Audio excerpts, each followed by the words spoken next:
Well, here we are, Friday afternoon. We're in Las Vegas. Of course, that's Nevada, but I just feel compelled to say Las Vegas, Nevada. And we're here for the next 9 days and really looking forward to doing some work and doing a lot of play while we're here as well. And although you can't see it, I've got a great view out the room here. I'm looking down the Las Vegas Strip and it's absolutely fantastic. Mountains, the airplanes, like just awesome. The camera crew is saying, can we get this video done quickly because my stomach's growling. So if you hear any sort of grumbling, it's not thunder, it's actually the camera crew's stomach that's saying, you know, hey, it's time to move on. Anyway, what I wanted to tell you is for the last couple of weeks, I've been working on changing up my conversational patterns, or maybe the better thing to say, changing my conversational habits. We all have habits in every aspect of our life, including the way we have conversations with people. And I'm sure that if you think about it, you'll find that, you know, most of the conversations you have with your acquaintances or even friends, they might not be close friends, but with friends and certainly with acquaintances, it tends to be pretty superficial. You're going to say the same or ask the same 2-3 things. Conversation is going to kind of go by, and at the end of it, you're not really going to know anymore. You're not really going to have a better understanding of that person, and they're not really going to know any more about you. And so I've been making a point here, even in Vegas today, as we've been walking around. When somebody says hello to me, I've stopped, and it's been quite a few times. Again, the camera crew's a little concerned about that. But I've stopped and actually carried on a conversation with people. And it's amazing the stories. We've all got stories. And it's just amazing what comes out with a few good questions and just going a little bit further in that dialogue with people. And so I've really enjoyed the little bits that I've learned. Bob on the airplane flying down here had an awesome jacket. He was at the Masters here earlier this year. Talked about how much he enjoyed that. Down to see Cher. Talked to other people on the plane, as I said, talked to a lot of people in Las Vegas here. And as I said, it really made me pay attention to my habits around conversation. And to me, it's important to break those habits because for those people, that feeling, that sense of connection really mattered to them. Even though it was just a short 2-3 minutes of time that was invested. Time is the most valuable commodity I've got, and it's the most valuable thing that I can give somebody else.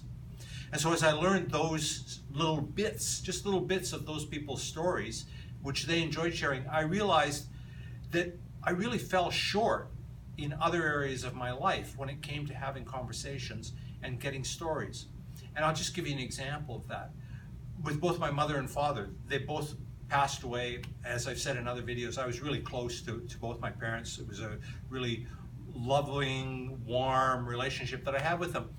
And, you know, as I was going through this little growth for myself in my getting rid of some conversational habits, I was talking to Colette about that and saying, you know, my dad was an awesome guy from Saskatchewan. I know that he had a passion for aircraft. He really loved being an aircraft mechanic, an aircraft engineer.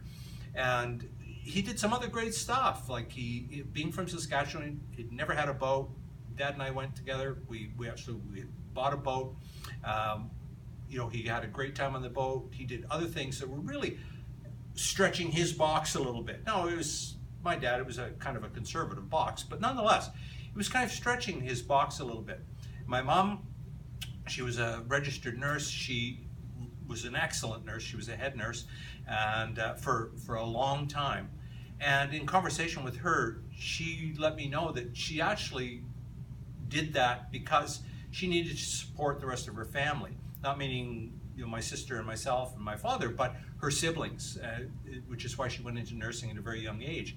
Which her passion was, she'd always wanted to be a doctor, and she felt a little shortchanged well, she felt very shortchanged in not being able to have pursued that as a career. And I just thought, boy, you know, here my parents were important people in my life, just as I'm sure your parents are important people in your lives. And for all the time that I spent with them, and for as close as I was with them before they passed, I really know very little of their story. And I know very little of my uncles and aunts' stories as well. And you know, I think that it's not important to have that history. I don't believe it's important to have that history. Often when we look to develop that history, we tend to want to relive the history. So I'm not talking about that. But it would have been really nice to know my dad's story. What were his dreams? What were his aspirations? You know, where was he coming from in the things that he did? You know, what drove him? I don't know those things. Same thing about my mother. Don't know really, other than she wished she'd have been a doctor. I don't know what her aspirations were. I don't know what she thought about. I don't know what her dreams were. And that's okay. But I wish I'd have taken the time to take and find out what those stories from my mom and dad were. And I'm going to take the time here on in, when I have the opportunity, to hear more story from people, because we've all got a great story. There's a lot that we learn from each other just in exploring those stories, taking that extra minute or two, asking a couple of real questions, and encouraging that person to just share a little bit. Now, I've collected some great stories in the process, and I'm going to share those stories.